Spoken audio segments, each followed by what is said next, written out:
Forget to record. Okay, there we go. So again, welcome and thank you for being here. So we started this new chapter on relationships, and mostly the author focuses on couple relationships like marriage, more so than like sibling relationship, that kind of thing. So last week, the first talk was on resentment. So that was a couple weeks ago. And then last week we discussed when a relationship becomes stagnant. And if you don't have the book or if you're interested, it's St. Dymphnas Playbook, and it's a Catholic guide to finding mental and emotional well-being. And so this week, as you saw in the video, the conversation is going to be more around manipulation in a relationship. So for today, the talk is about manipulative relationships, and Lord, the one you love is being exploited. So the author starts by sharing that one of the most difficult and challenging situations as a therapist is helping somebody recognize and then navigate through a relationship where they're being manipulated. And more so because helping a person understand that they don't deserve to be treated like this is very hard once the other person has had a lot of control over their thoughts and their feelings. So, and very hard for them to not blame themselves by being in this relationship or in this circumstance. So he talks about that there's steps that we can take in order to work through the situation and then find that health and that well-being that we most deserve. So the first question is, why is it that a manipulative partner leads us to question ourselves so deeply? And so, yeah, how can they get us to believe that we don't have the right to be treated with respect? And then also to express our thoughts and desires. And how do we learn to not even be able to say no without feeling bad afterwards, and to be safe and healthy and happy, because ultimately God calls us to be safe, healthy, and happy. And so at one point we don't even believe that this is something that we deserve. So how does this person, how do they get us to a point where we're doubting our own perceptions? And so this is how, a manipulator can be. They can deeply just have you believe all these things. So not only do they use us to get what they want, not only do they exploit our insecurities and weaknesses, but they also do it while making us feel like, it's our fault. So I don't know if some of you know people like that, if you've been in a situation where you even question yourself, like is it me? And at the end of that, it's like, oh, I did, I created the situation, it's my fault. And this is why they're treating me like this, because, I put myself here, I did something wrong. So those are usually things that the other person thinks of, is that, they did something wrong, hence why, this person is okay to do all these things. And it says, and while being with a manipulative partner isn't a mental health experience, it's not depression or anxiety. And I'm glad that the author points that out.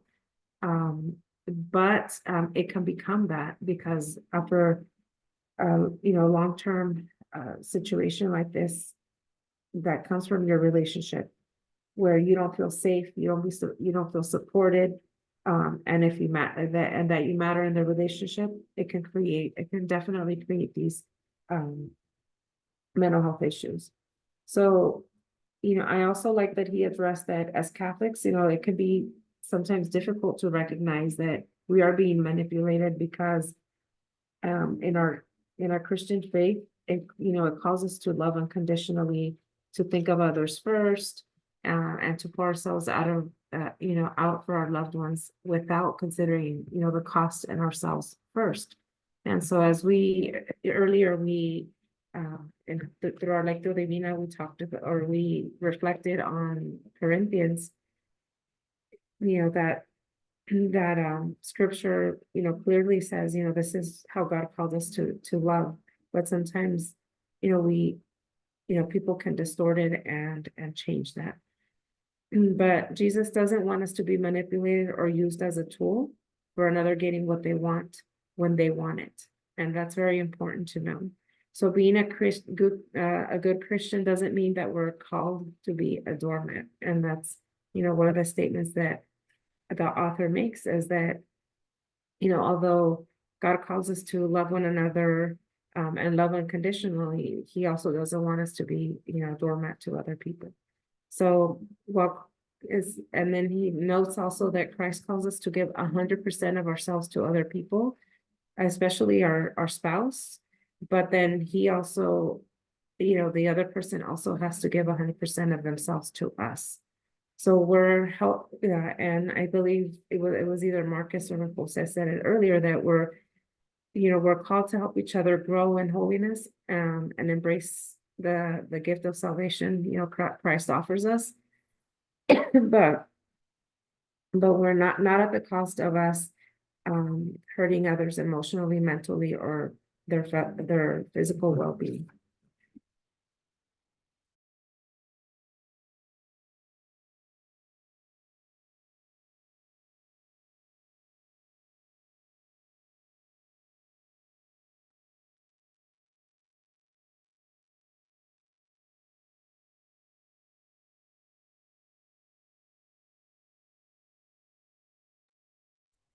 Who's next?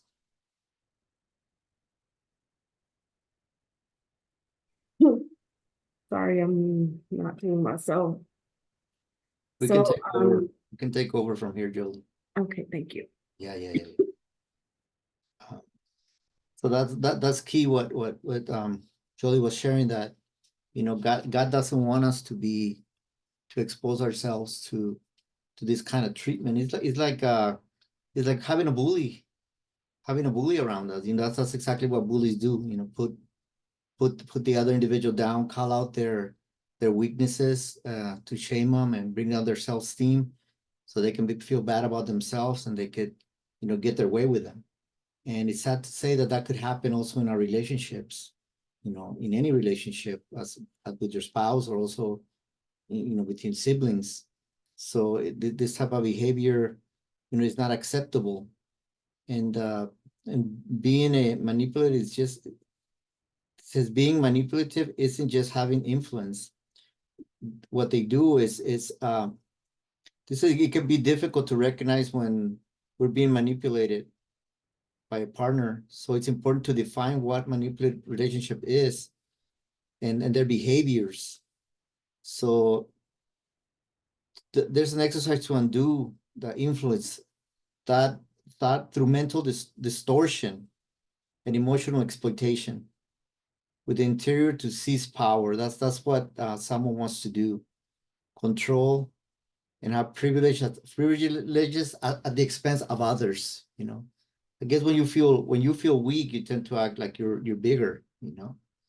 You tend to try to control people with this manipulative behavior. There's an issue that's wrong with the one that's manipulating. They feel small, so they pretend to be big. They have a lot of insecurities, but sometimes we're not even aware that we are doing that to others. And I like what this book says, that we need to call it out. They need to call us out when we're acting in that type of behavior. It's not right. It's not right. I remember a priest, we were having a marriage retreat, and he shared a little bit of I guess in confessions they hear a lot of things. And I mean, he wasn't calling out the people, right, that would say those things to him, but he shared that there were women that were being abused by their husbands, physically, mentally, and they would stay with them just because because of their children or because of the sacrament that it's for life, you're not, and it's true, but not a life of misery. God doesn't want that for us, because it'll damage ourselves, and it'll damage our relationships, mainly our children and those around us. So we have to be brave. And says when we experience such fear, obligation, and guilt, that can help tip us off to what's going on. If that's when, if we're getting those feelings of fear, that we are obligated, and that we are guilt, that the guilt is always placed on the person. That's a sign that somebody's trying to is using these tactics to manipulate, to try to gain the upper hand over the person. And that is sad, when that happens. But it could occur. I got into that attitude in one part in my relationship with my wife. Now that I'm going through this, it saddens me to accept that I was like that, very controlling, manipulated at one point in our relationship, and I hurt my wife. I hurt my wife, my relationship with her, and I pay the consequences, because for years it has taken us many years to rebuild that trust, and to be able to regain that love that we had for each other. And thanks to God, through a lot of prayer and getting to understand these subjects, what can happen, not only why I act like that, not I act like that, but what's causing me to act that way. And through this series, I've been able to heal a lot. And I can say that our relationship with my wife and I mean, we're gonna be married 37 years in November. And and we met, we're dating 3 years prior, so it's gonna be almost 40 years. And it's only been like the last 5-6 years that we have truly, gained the upper hand in our relationship, and things are better than ever. But we went through a lot, mainly because of me, my hurts, and my lack of courage to want to get help. But I was able to, with God, with therapy, and with this group. This group has helped me a lot in changing a lot of things and understanding a lot of things that I was going through. So yeah, it's very important to accept when we're the ones that are manipulating. But I like what it says here, that our partners, our spouses, have to call us out. They can't just stand by and allow that to continue. And they share ways on how they can help them, the one that's manipulating, understand, not by putting guilt, and not by saying you're doing this, but putting the I feel this way when you act this way. When you treat me like that, this is how I feel. You wanted me to do this. You're asking me to do this, to be humiliated, to be put down, to be shamed, to be put guilt on. I'm afraid. It makes me be fearful and not loving. So it gives us techniques on how to, because he says sometimes those who are manipulating they don't even know they're doing it. So it's good to call them out. So I like that. And then it gives you a list of what they do. People that to manipulate. And we saw the video. We saw a lot of examples. But it's like withholding sex or affection, withholding money or something of value, making you feel shame, embarrassment, or guilt, crying, withdrawing or avoiding, giving the silent treatment, pouting, whining, having a temper tantrum, or doling out threats and ultimatums, or lying or twisting the truth, criticizing and disproving, being vague about what's our needs, blaming, being coercive, and showing exaggerated disappointment, withholding or hiding information, and twisting your words or their meaning. So it says here, a healthy, thriving, and mutually respectful relationship where the partners are intent on helping each other grow in holiness and make it to heaven won't have this coercive patterns of behavior. If we're truly devoted to God, and we understand our calling since creation, that is to live for God, with God, and and our ultimate goal is to hand by hand, grow in holiness, and one day make it to heaven. And that's the purpose of marriage. It's not just a union between two people. Through the sacrament, it takes it to another higher level. Just like the Eucharist is a sacrament that allows Christ, to be converted into the host and the wine, into his body and his blood.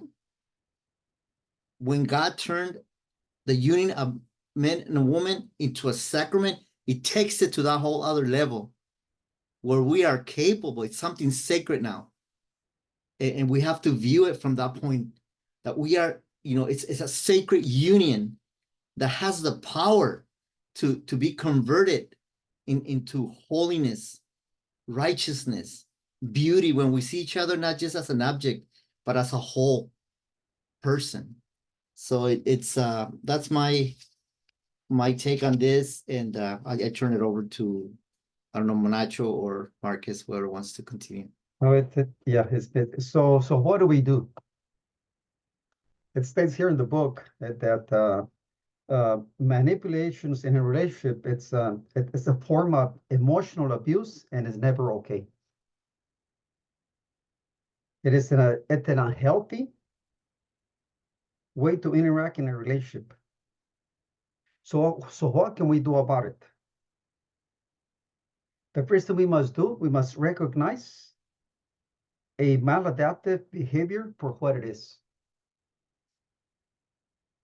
And it says here in the book that it's only fair to give even manipulative partners the benefit of the doubt by considering that they may be operating on autopilot because of their way they have developed their sense of being in a relationship.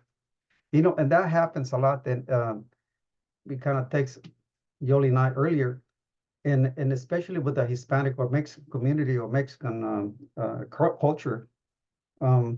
Sometimes it's passed down. You have to abide by what your husband wants, what your husband needs. Make him happy.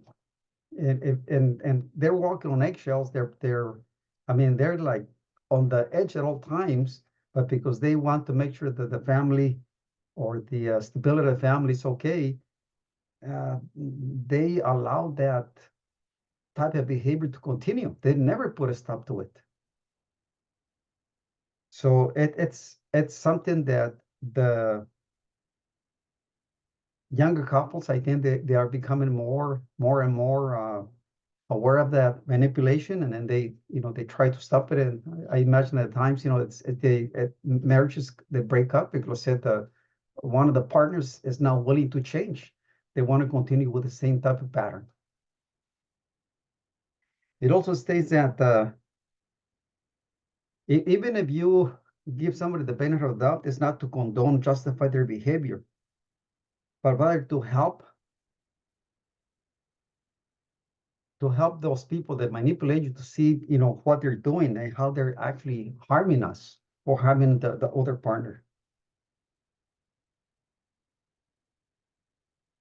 It also too, and it says that the first step in helping those people understand, it is to provide some insight.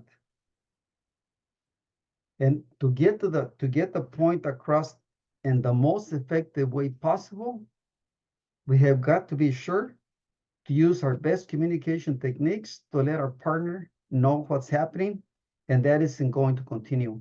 Using the I statement, focusing on how we feel and how their behavior affect us, rather than on what they are doing wrong, is one effective way to that with the I statements. they help the listener to open to the message rather than immediately feeling defensive and closing to the message. And it's so true. Like I said, instead of you saying, like we said, hey, you make me feel uncomfortable, or I feel uncomfortable. Instead of telling them you make me feel uncomfortable, and it's more. So you put the other person in a position where they're gonna have to be aware of what they're actually doing. This communication approach can be difficult, mostly because the emotions are going through make us just want to stand up and scream, "You are ruining my life." And it says, while screaming can be absolutely justified in a situation like this, it's not going to help our partner receive the message. So we need to take a deep breath, get out I statements, get our I statements ready, and let our partner know how we feel. But but also too, I said, it all depends on at the state where the relationship is actually at. If they're able to communicate that at the very beginning it's happening, as much.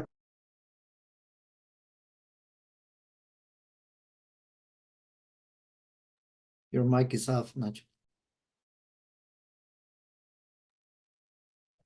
If you have allowed that relationship to continue without putting a stop to it, it's going to continue on. It's going to be much more difficult to even let the other person acknowledge that what they're doing is wrong. They're abusing you.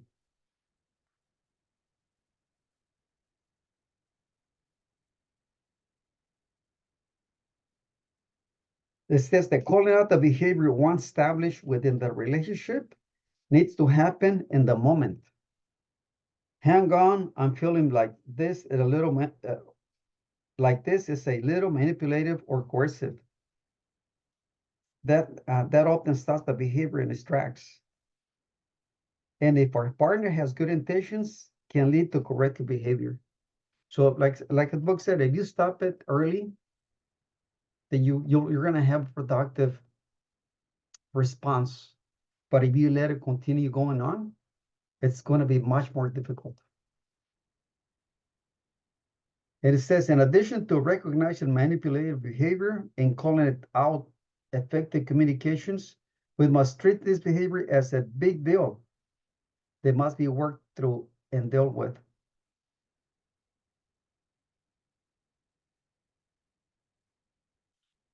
It also states that we can let the manipulative person tell us we're not blowing out of proportion. We're not grumpy. It's not we didn't have a bad day. Because sometimes in relationships you come home and the other partner may say something that they're trying to put you down, or they're just overbearing, and and and they and in your response they may think that what you're saying, because you had a bad day at work, you're just kind of blowing steam. But it's how they treat you on a daily basis. Um, I stated before, for example, I'll give you my daughter. My daughter was very young when she got married, and she and I seen it with her firsthand. At the beginning, she was very happy, but as the years went by, she used to come home from work, and she told me, "Dad, I threat when we go home in the car, because they used to pick up the kids here at the house." He goes, I'm shaking. He goes, I don't know what to do, because if I say anything, he's going to scream at me. So she was walking on eggshells at all times, and that took a toll on her. So, but that's because she allowed it from the very beginning, and only because like she was in love, and at the beginning she thought it's going to be okay. He'll change. Well, a person changes for maybe a week, 2 weeks, but then they go back to the same behavior. So that's something that it is not good. So it says, is there healing and relief out there? And it said the couples therapy has got to jump to the top of our to-do list. This couples therapy provides not only an outside observer who can give emotional neutral thoughts on the relationship, but also a safe space for tough conversations. Said a therapist also will help prompt active listening reflections and questions for clarification and guide the conversation to ensure it's effective. You know, and that's so true. If you have somebody who's impartial to the conversation, to make people aware of what they're doing wrong, maybe they're not a good listener, or maybe the response they're giving, it's hurting the other person that they're supposed to be, you know, I mean, cherishing.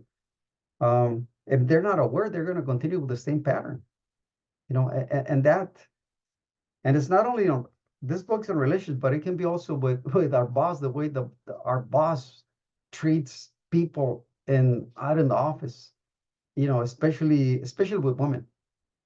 A boss in an office environment can be so demeaning, so manipulative that that employee has a awful day every day, and they hate to go to work. They get up in the morning not wanting to go to work. They have to go to work because they got to feed the family, but it's not a very healthy environment. It says the therapist will help prompt active listening.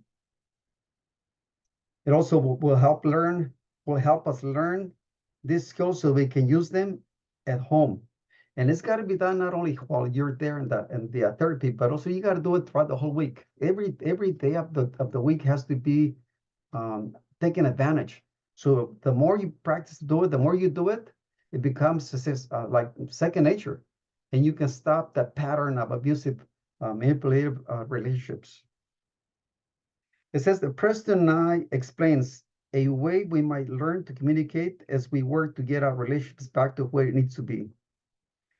It states, when you hear an unreasonable solicitation, it's sometimes useful to put the focus back on the manipulator by asking a few probing questions to see if she or he has enough self-awareness to recognize the inequity of their scheme.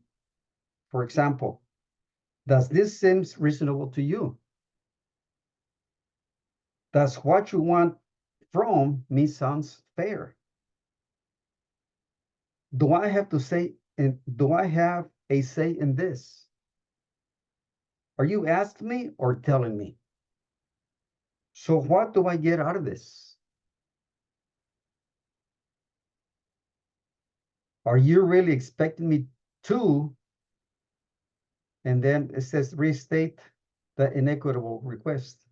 So those are statements you can utilize that can help you kind of deflect or make the other person aware of what they're saying or what they're doing, and make them aware. It states that once you recognize the behavior and express the need for change, these questions are a healthy way for us to engage in conversations that continue to expose and root out manipulative behavior. So these are the tools that we can utilize to help us, but we have to use them. Yes, using them one day is not going to happen. You have continued use. It's like going to the gym. You wanna be healthy, you got to do it on a daily basis, or you got to be consistent. So this same thing, consistency. It also says that reaching out for couples therapy is a sign of strength, not a weakness. It also states that if we show that we care enough about our partner in our relationship, to learn new skills and to help us back on a healthy plan, that's something that it's going to be good for us because you've shown that you care.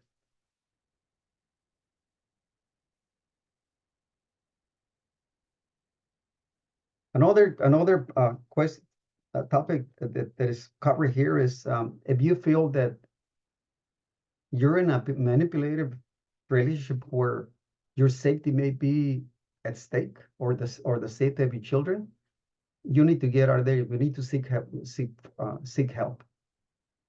And you can and once you're in a safe environment, you can reach out and you can actually try from a distance, you can try to reach out and continue on and try to trying to heal that relationship that is going through those hardships.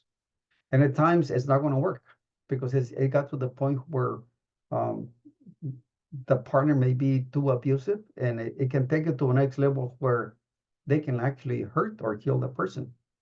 So it's a very delicate situation. Another thing that I have, and I have experienced it with a friend, she was in a very, very manipulative marriage. And every time he abused her physically, she always felt like she was at fault. And if she left him for a few days or a few weeks, she always came back because he always promised he was going to change. He never did. And I lost touch with her, but that went for years. So we kept on telling her, you need to get out of that toxic relationship. You need to find help. But she always, it's my fault. It's my fault. So it's unfortunately, sometimes people have that, get that, and they, instead of blaming, instead of the other person accepting the fact that they're the ones that are creating the problem, the victim is the one who feels like they're the one who creates the problem. They're the ones that cause it, and that is wrong. It says what the Bible says about manipulation. It says 1 Thessalonians 4, 6, 7. Not to take advantage of our exploits, a brother in this matter, for the Lord is an avenger in all these things, as we told you before and solemnly affirm. For God did not call us to impurity, but to holiness. See, God values freedom. Freedom in this relationship with us and not a relationship with other people. See, God does not want us to be manipulative. You know, we want to be treated fairly and not deceive. God wants us to do anything that we can possibly do to get out of that manipulative relationship. You know, He wants us to be happy, to be in harmony. And it says that God is desperately trying to reach out through loved ones, helping professionals, and fellow Catholics who care for us. So God, you know, sometimes we need help. You know, when God help me, well, God's not going to come knock on the door. Sometimes He uses other people, other means that come knock on the door. Is you as a person need to be able to accept that and see that instead of waiting. You know, hey, God's not answering me. It doesn't work that way. You know, it's God uses many tools of many people. It says, while Scripture is clear about sin, manipulation, it is also clear about hope. It states that we can feel hopeless when we first recognize we are in a manipulated relationship. And maybe we have been there for years. Those feelings of guilt and shame can be overwhelming. But our God is a God of hope. And the Christian faith is one healing and redemption. God realizes how hard it is to take action, to stand up for ourselves, to have a fruitful conversation that gets to the point and lead us to happiness. He knows the human heart. He knows all of our emotions, our guilt, and our reservations.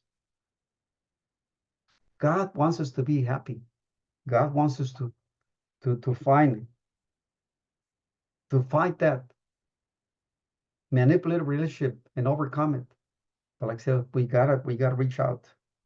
And I think the next topic of what the saints say about manipulative, that's our brother Marcus. Yeah, thank you, Nacho. So yeah, the just to recap, you know, the book, the Saint Dymphnas, the Catholic Guide. So being that this is from a Catholic perspective, we have the saints that we can call on, and the saints are pretty much like, you know, our some of those friends that have gone through the situation before us, so they're understanding. So we're able to call on those. So that's one of the good things about being a Catholic is we have these people that have gone on, have been through the situation, have gone through it, have found grace through God, and are up there in heaven. So, we have these people to call on. So it says, what does the saint say about manipulation? There's a quote from Saint Jane Frances in Chanel. Hold your eyes on God and leave the doing to him. That is all the doing you have to worry about. What a nice quote, just let God take care of it. It says it can be difficult to distinguish between unconditional love and codependency and allowing ourselves to be manipulated. Sometimes we miss the fact that we are involved in a manipulative relationship because we see that it as pouring ourselves out for our partner, giving everything we have to help them and love them. And we can conclude that this is what Christ wants us to do. So a lot of times, yeah, we have a tendency to feel like if we're not making our partner happy, then we're doing something wrong in the relationship. And that is not necessarily the case. It says, on the day before Blessed Charles of Austria wedding to his wife, Zita, he said to her, now let's help each other get into heaven. Everything that happens in our relationship with our partner must be viewed through this lens. And I thought that was a pretty nice perspective when reading this chapter, knowing that when we get married, it wasn't all about falling in love, having children, getting a house, but we have another mission, and that's to help get our spouse into heaven. And I thought that was beautiful. Once you start thinking it like that, there's a little more compassion between each other when going through difficult situations. You're like, at the end, you don't want to go up to heaven and be there at the pearly gates, and he's asking you, you didn't help your wife, get to heaven. So there's no room for you here. But what I mean? So it's a good perspective to have, especially those of us who are in relationships, that helps us to better love our partner in a whole, different level. So this is the purpose of our relationship, both marriage and friendships, is to help each other go to heaven. If things are happening in our relationship, manipulative behavior, for example, that are antithetical to the goal and purpose, we can be sure that they should be casted aside. It says Saint Jane Frances de Chantal is the holy hero who can give us strength when evaluating our relationship, as she lived through some serious difficulties in manipulative relationships, even in the midst of grief. So here's a little bit of her background, so you know about her. So Saint Jane was born in 1572 in France. Her mother died when she was just 18 months old. She was married at the age of 21 to a baron, Christopher Chantal, moved into his castle and had 6 children, 3 of them who died in infancy. While living at the castle, she brought the faith back to the area. She started making sure there was daily mass happening and engaged in charitable works to show the love God had for all his children. And it says her husband was killed after 7 years of marriage, and Jane became depressed and filled with grief. Her father-in-law then manipulated her to return to his home by threatening disinheriting her children.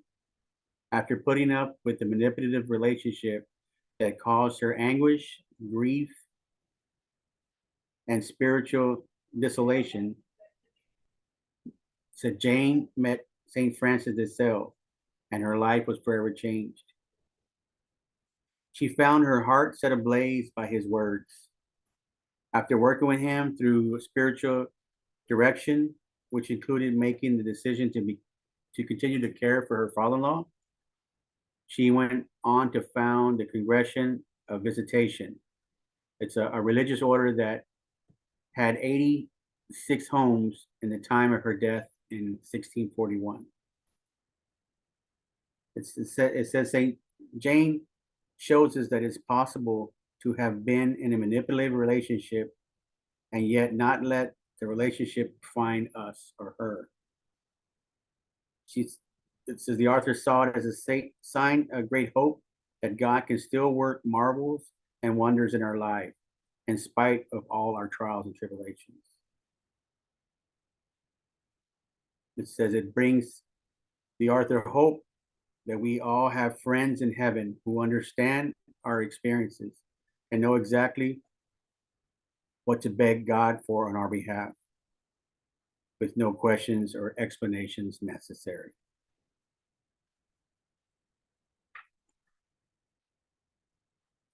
So that was the end of our talk. Before we do, we're going to have a small closing prayer that was given by Saint John Paul II. Excuse me. A person's rightful due is to be treated as an object of love, not as an object of use. So that is the end of the talk. If anyone who has been reading the book would like to